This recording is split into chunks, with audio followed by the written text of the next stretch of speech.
So I knew I wanted to run for a while. I assumed it was going to be city council. My ultimate goal is to be president one day. So I've always said that that is my dream. But I wasn't going to run last year at all. I didn't want to run in a presidential year. I was kind of freaked out by that notion. But some folks from the community actually approached me and said they think I'd be good for council, and they asked me to run. And so I took that as I need to be willing to take that leap of faith and put that belief in myself and give everything that I got. So I talked to my family, talked to my mom, talked to my fiance, and got everyone's feedback, and they supported me the whole way through.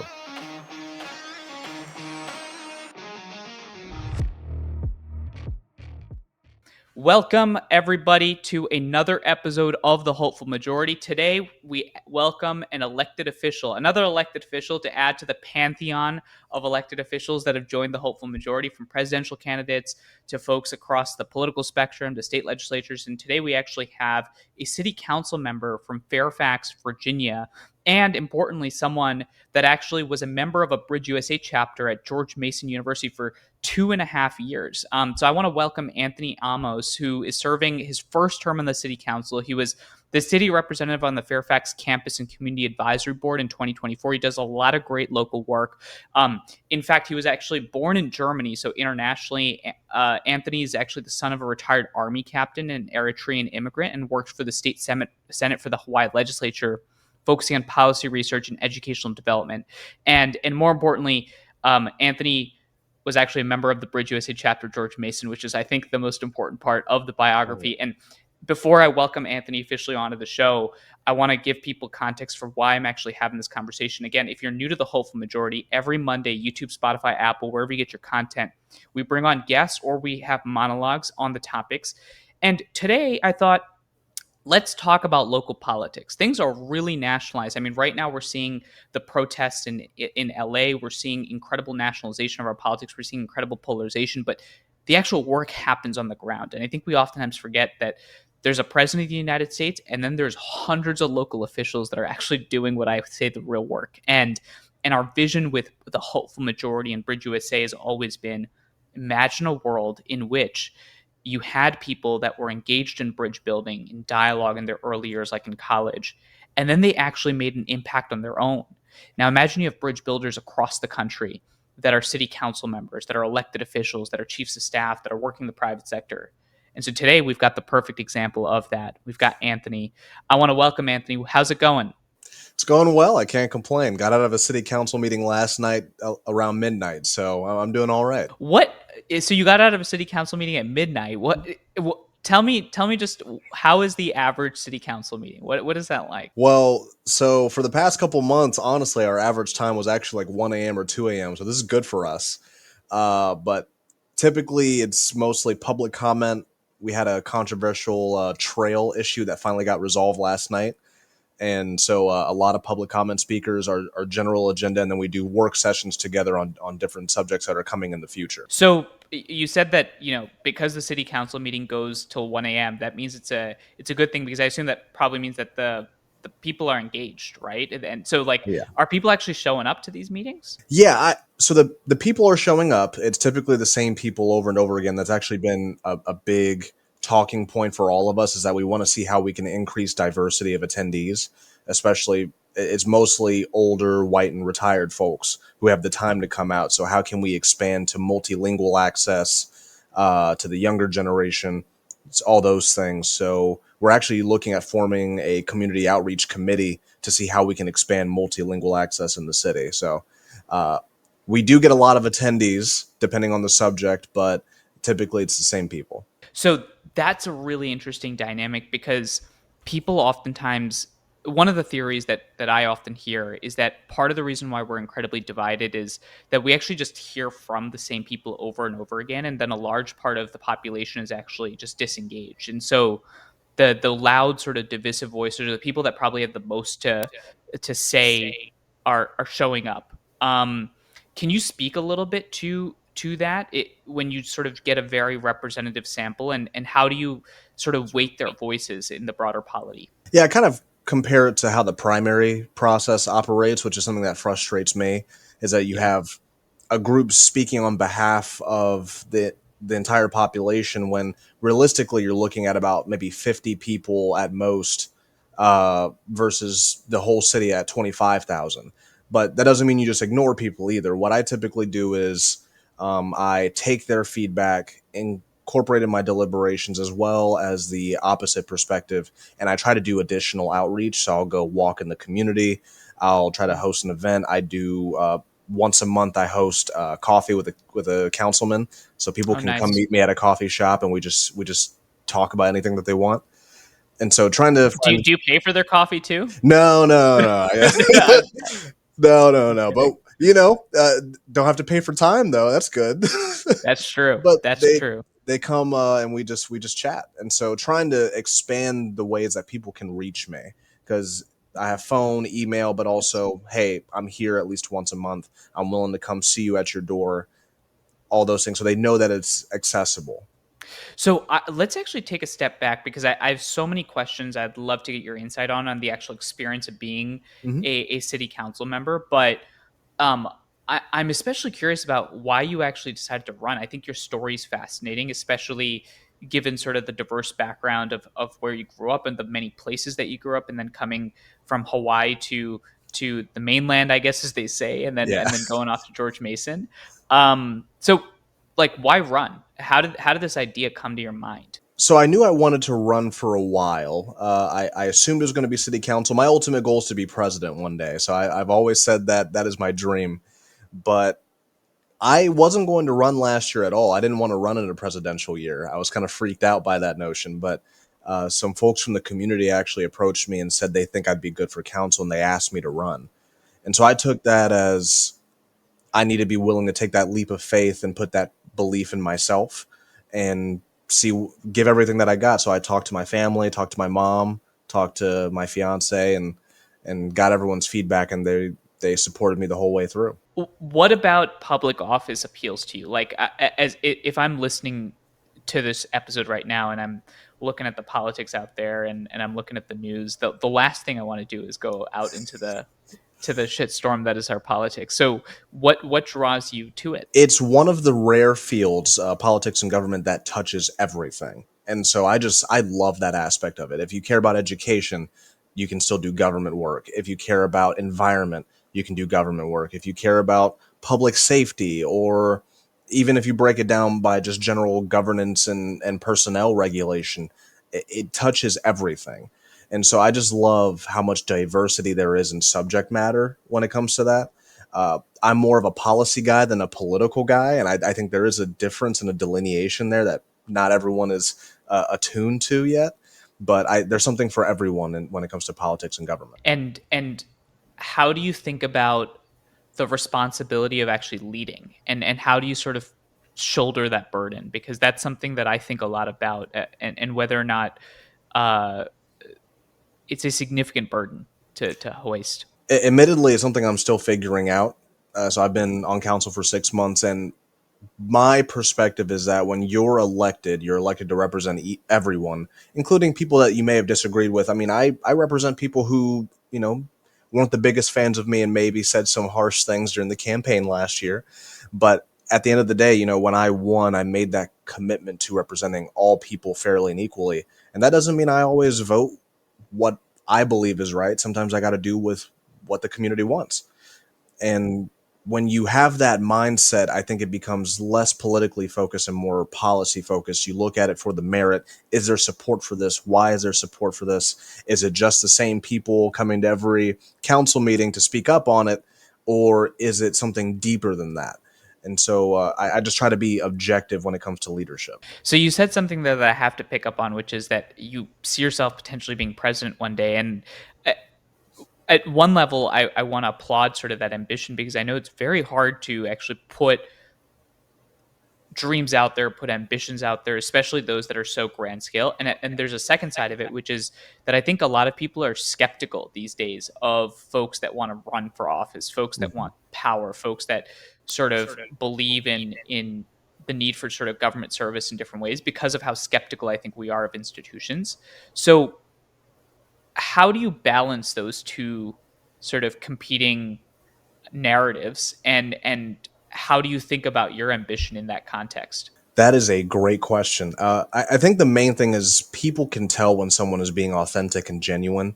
Uh, I mean, you have multiple candidates who show up out of nowhere, have never volunteered in the community, pop up and they're campaigning on all these things, maybe running for a federal or state office, and they have no government management experience, and that can be frustrating. And I think I think people are becoming more accustomed to seeing that.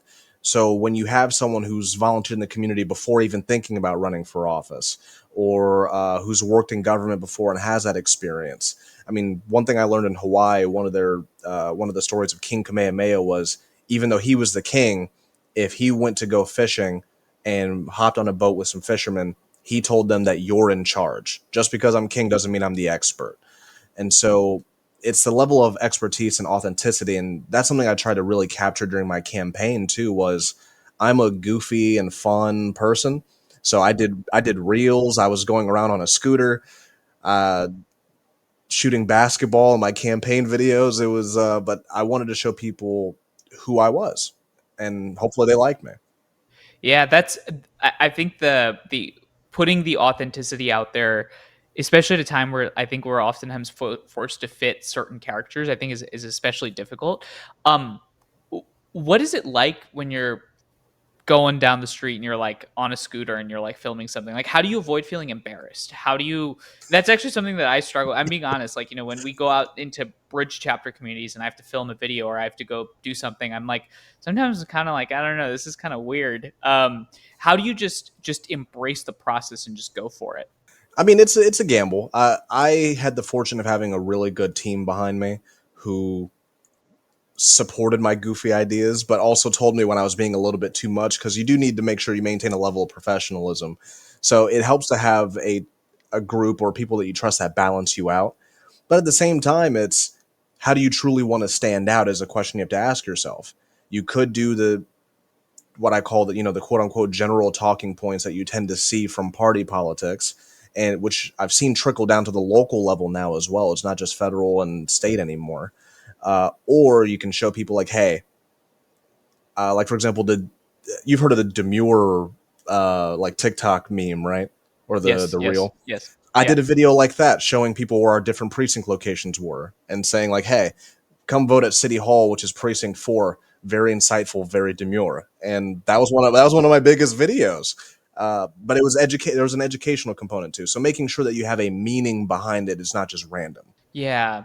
So you mentioned national politics trickling down to state Mhm. and then now even to local. Can you talk a little bit more about that? Yeah, one thing that I saw last year during the campaign was because our elections used to be in May, and then we transitioned to November, and I think part of that change came with this idea of the slates. So you had like a Democratic slate and an independent slate running on different things. Some have more maybe NIMBY talking points. Some have more the federal talking points that we never get to at the local level anyway. And so that rhetoric has started trickling down and starting to dominate the narrative of campaign. So it's trying to navigate and weave through that. That was something that Why do you think that is? uh I think it comes down to your priorities and what you're trying to get done. If you're very policy focused, you'll know that at the local level, there's most of what they talk about at the federal level doesn't apply to us outside of maybe execution on certain items or budget items. But if you're more wanting to go up the ladder very quickly, then you want to appeal to a base and kind of set yourself up for success in the future. And so it's what you prioritize, and I think it's unfortunate. I think locals should be focused on local. We don't want to. I think it's the most important form of government, but also the most overlooked. Hmm. You mentioned that there's this like urge or desire to rise up versus actually doing the job. How do you think about the critique that politics shouldn't be a career? Like, how do you have you heard of that critique before, and how do you navigate and think through that? This idea that from the start you're an elected office all the way to the end. I mean, I think it's you earn it. And so I think you can make a career as a politician. I don't think that's the issue. I think it's when you bypass the process. I mean, for example, there's multiple people who won office one year and were already running for another office the very next year. And we've seen that happen with, for example, our last school board in Fairfax County. I mean, most of them were new, and then you already had multiple people who, instead of serving out their full year term and seeing if people like what they're doing, they're already seeking different office a year or two into their term. And so I think that's part of the issue, is when you try to skip and bypass because you want to get to an elevated position rather than earning your way up and learning along the way. How do you respond to the critique of, and I'm asking you all these questions because I think we live in this time of skepticism Hmm. of institutions, and that's oftentimes something that I wrestle with personally. And so I'm curious how you think about the idea of earning your way up and the counter of that, which is that oftentimes people seem to get corrupted on the way up. How do you reconcile those two dynamics? That is a big point, and there's a lot of that I tie back to campaign financing as well. I think that is a major, a key factor in this, when you have so much money in politics being pushed towards certain people. And even for me, if I also have to reconcile the fact that if I part of moving up would probably mean I have to choose a party at some point. I ran and won as an independent, because I'm not quite sure where I fit into the grand scheme of things. And so that's a fair criticism, and it comes down to the individual. For me, I think morally, it makes more sense to build your way up, learn along the way, and prove to people that you can do the job fairly and responsibly and objectively, instead of prioritizing what I would say politics over policy. But not everyone thinks that way, and I think that's why we see a lot of the rhetoric that we see at the federal level today. I think that's actually a really important point, which is this idea that you believe the idea deeply in your mind and in your heart about moving up and building credibility so Hmm. that you can earn it. And I think that speaks to like the authenticity element, which is I don't think there is a right path or a wrong path Hmm. in most career paths. I think it's about what speaks to you, and when you look yourself in the mirror at night, what I'm hearing from you, Anthony, is that like this is what makes sense to me, and I think like as long as you can stand on that record, that's awesome. Yeah. So I'm curious about the interjection of campaign finance into local politics, because you mentioned the idea of running as an independent, which is a pretty big risk. Yeah. What was that like? Tell me about the decision to run as an independent. Obviously, as someone that was a part of a Bridge USA chapter, that makes a lot of sense, and there's a lot of value in that. But why run as an independent, as opposed to picking a party? So I've worked for both political parties. So when I was in Hawaii, I worked for the Democrats, and then when I moved here to Virginia, I worked for the Republicans, because I wanted a balanced perspective. And what I realized is that there's a lot of overlapping issues that aren't quote unquote sexy topics, and they're not brought up as often, that Democrats and Republicans both agree on to some degree. They might differ in terms of process, but the end result, there's a lot of overlap. And so, having had that experience and then seeing how people treat each other, especially during campaign season, especially during last year's presidential race, I didn't want to contribute to the problem. And so I decided that I wanted to run as an independent, because I consider myself an independent. I guess you could say like socially liberal, fiscally conservative. That's kind of like a common thing you hear a lot, but I just want people to be able to talk to each other. And one of the benefits that I saw of being an independent was, while fundraising can be more difficult, going and knocking on people's doors, they don't slam the door in your face, because, you say you're a Democrat, Republicans will shut the door and vice versa. But when I said I was an independent, they want to ask you why. And then you got to have a full on conversation with that individual. And I think I earned a lot of votes that way. How common is it to run as an independent at the local level as opposed to running for a party? Is it more common than state or federal? So, more common, at least in this area, it is more common to do the independent route. However, because the election changed from May to November, we're seeing more people using party endorsements, which could be a good or bad thing. People disagree on it. For me, I just didn't want to do that, especially my first race. And I'm still, and to It's your what I said first earlier, race. yeah, Yeah. yeah, first race, and I wanted to see what I had in me. So yeah. I want to get more into the job because I think a lot of folks don't actually get the perspective of what it's like to be in local politics and Mhm. local office. So I have a lot of curiosity around that. But before we go there, I'm curious how you bring in the bridging element of this. Like, why did you join the Bridge USA chapter back in 2022? Of all the things that you could be doing at George Mason, there's a lot. Like, why not join other groups and other organizations? Like, why were you drawn to the Bridge USA chapter? Well, especially at that time, I was very frustrated with both parties and a lot of the fear mongering, the bickering, the ugliness that we were seeing at the federal and state level, and it started popping up in the local, and I was just extremely frustrated because I saw guilty people on both sides, and I was looking for some type of reconciliation or compromise, something in the middle that would teach people how to use Socratic method to engage in healthy discussion in what our elected bodies should be looking like. And so when I was going to attend Mason, I knew that I wanted to find a political group that, or a political student group or something affiliated with politics that was available to discuss that. And when I read the description for Bridge, I got so excited. I was like, "Oh, this is right up my alley. Oh, this is perfect." You're telling me that there's a group focused on helping people have healthier dialogue in politics? Sign me up. That I know. I had no idea, and so I was very excited to join. So I messaged them on Instagram, got a reply immediately. And next thing you know, eventually I become their director of student outreach. Hey, shout out to the George Mason chapter for responding very quickly to the Instagram DM. You Oh know, that's yeah, that's oh yeah, that's that means they were on top of. oh they were, and it's so weird for me that I started my journey there, and then I kind of go full circle, and then back in April they invite me as a guest speaker to the event. So that was that just so many blessings in that. Yeah, you must have felt proud. That's awesome, man.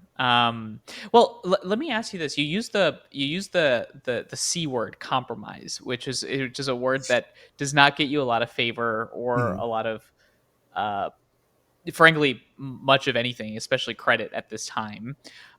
How often do you actually compromise in your current job? a, Um, a lot. yeah, I I would would say imagine. I would say a decent chunk. I mean, you know, some people want things one way, some people want things the other way, and quite often we have to meet in the middle. It's not always going to be that way, but sometimes there's trading elements, sometimes there's like, hey, this policy might be going too far. How about we scale it back to here? One thing that we're seeing, like for example, with affordable housing, is do we allow by right mixed use development? Some folks, such as myself, are more, yeah, let's do it. Some folks are more hesitant, saying, no, I think we should maybe scale back and review each application as it comes in. But now we're kind of reaching this middle point where it's okay. Instead of doing by right, we can make the permitting process easier, but not to the point where it's just being rubber stamped. And so having that kind of that dialogue can honestly sometimes lead to better results. So you said this earlier, and I'm thinking about this right now. Of what is it called? By right housing development? Is Yeah, that what you said? Okay. yeah. So again, this is just explaining like how much of an amateur I am. Is like I don't actually even know what half of that. I know what housing development means. I don't know what by right housing development means. Um, Tell us a little bit about that, and I want you to shed some light on this, which is you mentioned elected office touching so many issues. How do you develop the expertise and like a level of confidence on stuff so that you can actually feel like you are making the right decision or you're confident in it? So I'm a zoning and land use nerd. So that's kind of Okay. that, Okay. that So was you're my just you're a real policy nerd. Okay. yeah. Yeah. So I mean, I used to work for Fairfax County before I got elected to city council. So I where I worked on zoning and land use cases and permitting. So by right refers to in a particular zoning district, be it residential or commercial or industrial, a particular use, say like a school or like an animal shelter or housing, depending on the density or how many units it has, can be allowed without having to come essentially before us or go through this prolonged review process. And so by right just makes development easier and faster. Fascinating. So how many issues and I can see in your story, like you mentioned, you want to earn the right to lead. So you Mhm. worked in the county, then you went into local office, and now you're actually experiencing a lot of these issues. But are there issues that come across your desk where you're like, I have to actually read up on it. I don't Oh yeah. know that stuff. So how do you navigate that? And what's an example of something? Yeah. Well, for example, what I was talking about last night with this trail, it came up during the campaign last year. So I was like, wow, a trail is a campaign issue. And like Are the you main, not the trail expert of all trails in Fairfax, yeah, Virginia? that was the one that I missed. Apparently, I didn't get the memo. But so there was this major trail issue, and part of the issue was it was a conflict of not trees versus cycling per se, but the width of a path, the height of it, all these different kind of metrics that people were assessing on, and it was a project that's been progressing for roughly 12 years. So it preceded my time in the city as well. So it was a combination of I met with staff because at the same time, local government, a lot of the work comes from our staff, both at the local, state, federal level. And so they're the real experts. They've spent their lives studying these things. So meeting with them regularly to say, hey, what do I need to know about this project? Asking questions, getting the details, and then sharing it with people so people understand where you're coming from. Meeting with community members who have lived here longer than I have that are more familiar with it. I did multiple times. I went out and actually toured the trail with community members to not only see the path, but see specifically what their concerns were. And then with that, I was able to form my own opinion on things. And that includes regional partners too, like VDOT. And so there are a lot of components, a lot of research. I spent months doing this. On the trail. You Yeah, were on the on the trail trail. figuring out the trail. Yeah, I was on the trail to be back on the trail. That's So it's so interesting because the great thing about a trail is that it's hard to politicize. Like you don't know what Donald Trump thinks about the trail, and you don't know what someone like Gavin Newsom thinks about the trail or Joe yeah. Biden thinks about the trail. So how many issues do you see polarization trickling down to? I mean, you mentioned that messages and campaigns are oftentimes now getting more informed by national politics, but Mhm. what is your view on the statement that all politics is still local? How do you think about that? I would still concur with that. I think that the core of it is local, but the again, I keep going back to rhetoric. The rhetoric around it is really the main driver. Like for example, this trail, some would argue that there was a NIMBY component to it. Some would argue there's a public safety component to it. Like, do you police the trail? What about homeless people? That was brought up multiple times. So, and that we've seen multiple times in other forms of government, like state and federal. And so it's it's the same justifications or talking points on different subject matters. But I think at the core of it, especially at the local level, we see like with community centers, with the trail project, it's like, okay, what about recurring costs? How does that affect my taxes? And so it's when you break it down into these talking points, that's when it becomes more of the federal the federal talking points that you see quite often. But at the core of it, in terms of execution, looking at it from a local perspective can be completely different. At a local level, we're not just thinking about the taxes, but it's like, okay, what about the economic development opportunities? Does this trail lead to our businesses so we can actually get more commercial tax base? Uh, does biking in the city or make it easier for people to access our different stores in the center of what we call Old Town? Does it help with stormwater regulation? So when you breaking it down differently from a local, state, and federal perspective can really change how you view a project. So there's a lot there in terms of the issues it touches. What is the day in the life like in terms of how much time are you spending on studying a policy issue? How much time are you spending actually voting? How much time are you, or is every day different? How would you describe a day in the life of a local city councilman? It changes, but what I'll say is you get out of it what you put into it. You could be as involved as little or as much as you possibly want. There's especially in our city, there's always something going on. There's always ribbon cuttings. We have our council meetings and work sessions. We have events like, for example, this Saturday we have our Juneteenth event. So there's always something going on, but what you show up for is up to you ultimately. This is considered a part-time position, so I also have a full-time job on top of this. So I'm an affordable housing developer, so that's interesting. But I knew that my commitment to this was going to be all in, so I try to go to everything to the point where people will message me and say, "Hey, are you okay?" Like I see you everywhere, and I'm like, I try to be, but you know, pe- that's the beauty of local politics is that you kind of pick your own path. And for me, it's just I want to always be present. And so yeah, I work 9 to 5, and then usually from 5 through 2 a.m. or my weekends are for council. Is the part-time full-time split the case for most city council members across the country, or is it big city, it's a full-time job, like let's say in San Francisco, or Mhm. let's say Washington DC? Well, I guess Washington DC is a different case, but something like New York, Boston versus a Fairfax, or how does that work? Because I want to educate people also on the opportunities they have to get involved in different environments and places. Yeah, it's different per state and per locality. So, for example, in Virginia, not only are all local positions considered part time, but our state officials are also part time. Yeah, and federal is considered full time, so that's different. But and you see that reflected in the pay differences as well. But um, even though they kind of act like full time jobs, legislatively they're considered part time. Okay. Um, is that a local by state issue? Like, Yeah, some states are full time. Is that the case? I'm uh, curious. Yeah. it differs. Like for example, in Virginia, because we're a Dillon rule state, whatever the state codifies, localities have to follow. So that actually restricts a lot of what we're allowed to do. But some states are home rule states where it's up to the locality on how you determine it. Got it. Got Mhm. it. So you balance this with also being an affordable housing developer. So I have to get your view on the abundance debate that is happening nationally. Do you know what I'm talking about? Yes, I Abundance do. versus decline. Okay, Oh yeah. so uh, what is your view on abundance, and what is your view on abundance as a local city council member that has to deal with zoning and housing issues and is also an affordable housing developer in their full time? So I'm pro abundance, admittedly.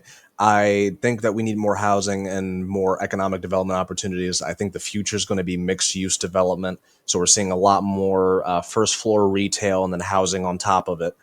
We're seeing a lot more localities, including ours, explore opportunities for example, redoing our fire station with a workforce housing component on top. So our fire folks can actually live in the city instead of having to commute from outside. So I'm pro abundance with controls. With controls, I do want to make sure we preserve some of our tree canopy and environmental and stormwater concerns. But yeah, I'm pro abundance. I'm actually a part of the Abundance Network, so which is a group of elected officials across the country that are pro abundance or talk about abundance regularly. Okay, what do you think is the biggest critique of abundance from your viewpoint as a local city council member? I would probably say because a lot of it is zoning focused, going too far to the point where we don't have as much regulation and make things too easy for developers to manipulate. Uh, like for example, like going back to the mixed use, if we allowed that to be by right, then can it really be thoroughly reviewed, and could that have implications down the line that, for example, doesn't make it harder for us to consolidate our sites? Do we lose a lot of land in the city? Are we pushing through these projects that might have impacts on our schools and student generation? What about transportation and traffic infrastructure? So moving too quickly can also be a concern. I think that's the major criticism of abundance, is from what I've heard. Interesting. You know what I appreciate about that response is the last minute on abundance, which is a national issue, um, was such a technical conversation Mhm. that most people again don't know where it would fall on the political spectrum. And Yeah. and what I appreciate again about local politics is while it doesn't help the click through rate of this podcast because we're talking about buy right housing development, or we're talking about the criticality of abundance. We oftentimes critique the outrage industrial complex on the show. It's this idea that again, like, you say the craziest things and you say you focus the conversation what is the most relevant, but you actually don't solve those issues, and yet you're actually talking about solving real things and focusing on the issues that actually affect someone, like, can a fireman live above a firehouse? Like, I'd never even thought about that. That's Yeah. fascinating. And it's becoming more common, but I mean, it's not even just housing. You could also look at it from bus transit. Uh, what about BRT bus, doing express bus systems so people can get directly to places rather than having to take excessively long routes, and fixing public transportation infrastructure? And so that's also involved in this abundance discussion. But I understand where people have criticisms as well. So it's a balancing act. So it sounds to me, Anthony, like you actually like policy. I do. I love it. I love it. And that like someone listening is like, well, of course he likes politics. But the reason why I say that is because uh, the view of elected officials is oftentimes one where it's like you're after power, you're after like influence or control, and yet like a lot of folks genuinely want to fix issues. And importantly, being a part-time city council member, I don't think there's a lot of power. It's more you're going out to ribbon cutting ceremonies, you're focusing on drug closures, and you're really cutting your teeth, right? Yeah, Um, and we have 2-year right. terms, so it's not like you have a long period of time either. So I appreciate sort of your actual love for policy and how that is shielded from the polarizing nature of our politics. Uh, So how do you think about the future? How do you think about what's next? And obviously, like you don't have to like share plans and things like that, but I'm just curious um, uh, how you think about different layers of governance and what is different about city versus maybe let's say you ran for state office versus federal, and how do you balance those different strings that are pulled at those different levels? Do you mean from a policy perspective or politically, or what do you mean? Yeah, let me rephrase that. So it feels like to me the city council and local politics element is very policy driven. Like there's Mhm. actually very little polarization in this work. That's what it sounds like to me. I'm sure outside of the city council meetings, to me it sounds like you're actually talking to your city council members about like those real policy issues, and you're like focused on Correct. the zoning and you're trying to solve that problem. Whereas being at the state or federal level, I Mm. assume that your job profile changes from a lot of that to party politics, and it becomes much more about fundraising and campaign finance and those sorts of bells and whistles. And so it seems like the policy of it gets lost a little bit. Mhm. What is your view on the different levels of governance, and what levers are pulled more, and what parts of the job are more relevant versus less? Uh, it's about balancing. I mean, I understand that there. To be realistic, it's not that politics is going to go anywhere anytime soon, nor will the political parties. And so it's about, again, it goes back to that authenticity piece. It's, am I going to compromise who I am as a person and my values to appease a party? For me, it's no. For me, it should always be policy driven, no matter the level, because state still has a lot of interchange with the local level. Federal is a little bit more disconnected, but at the same time, it's what can you actually get done versus what sounds good as a talking point. Because we can talk all day about what about AI regulation, for example. But then if you don't actually take steps to tangibly do something about it, then that's just you prefer it as a political talking point rather than actually substantive policy. And so it's balancing. It's you can be a politically minded person, but also get a lot done in terms of policy. And I do want to make this point. I also think that the community and the public also need to recognize that most I would say close to most politicians are genuinely good people just trying to figure it out. There are some few who are more, I guess, kind of celebrity personalities who I don't personally think they do the greatest job. But no, that aside, I most people are just trying to figure it out and navigate their way, and it's they're not there for power or for fame or to divide people. They're there to do good work. And part of the good work is sometimes you got to work in the political machine a little bit. Doing the good work, doing the Yeah. good work. I think it's a fascinating and I think excellent place to sort of wrap our conversation. There's a question that I ask every guest at the end of each hopeful majority episode, which is, what is your why? What actually drives you? And I ask that question because I think that oftentimes if you can understand people's purpose and their values, you can get behind their politics and you can actually get to who they are as a person, human being. So, what is your why? My goal in life is just, before I die to help as many people as I can. Okay. Yeah. That's that's a great way to think about it. How do you think about helping people? Like what is that? What is how do you Well, define that? well, it's changed for me over the years. When I was first leaving high school and going to do my bachelor's, I was actually going to do my bachelor's in biology and be a doctor. Uh, but I had a political science professor who really kind of You changed and my life. I, pre-med Yeah, pre-med people. you know it, you know it. Yeah, But yeah. I had a political science professor who changed my life. He asked me, he was like, "Do you realize there's more than one way to help people?" And so for me, it's a lot about political and voter education, specifically teaching people what policy means and getting people the mission of Bridge for people to be able to communicate effectively what matters to them and why in a constructive and informative way that doesn't drive us apart. Because I always think that we do our best work together. And so for me, helping people could also mean trying to bring people together and promote unity. Anthony, thanks for committing to a lifetime of helping people. I think we need service. I think we need folks to actually step in. And I think your story is a great example of what actually people can learn from. So, all joking aside, I mean, the desire and the capacity to work at the local level and actually grind and cut your teeth, I think, is incredibly amazing. And I learned a lot from this conversation, frankly. So I appreciated that. And if you wouldn't mind, maybe I'll give you a ring someday about learning about local office a little bit more. Let's do it. If I got to throw my hat in the ring. I want more people to run at the local level. It's really fun, and also right back at you the work that you all do in Bridge. I mean, it motivated me, and I think it's going to lead to a lot of constructive good moving forward. I think it's the I way to turn the appreciate that. tide.